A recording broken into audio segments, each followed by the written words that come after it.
Hey everyone, welcome back to the channel. In today's video, we're going to walk through a simple yet powerful PL SQL Flex script used in Hexagon EAM, formerly known as Infor EAM. You'll find a demo of how this script works later in the video, so stick around for that. This script is written for the Oracle database backend and is designed to update both the R5 events and R5 activities tables based on a specific condition. Let's break it down.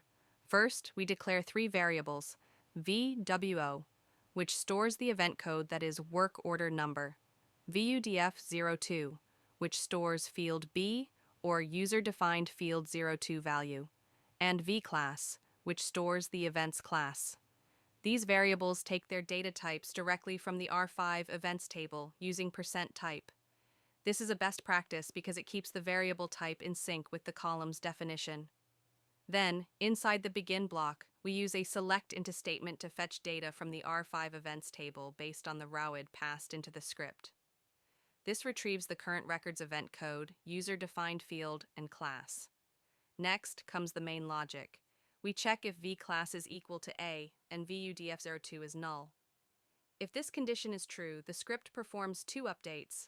First, it updates the EVTR UDF-02 or field B in the R5 events table with a simple message: Flex updated this field.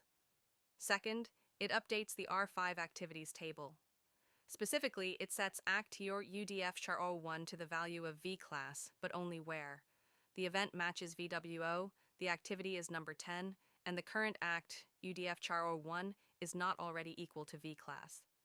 This ensures we're not redundantly updating unchanged records. This kind of script is very common in Hexagon EAM to customize behavior, apply conditional logic, and automate updates across related tables based on business rules. And that's it. You now understand how this flex logic works. Remember, always test your scripts in a safe environment before deploying them to production.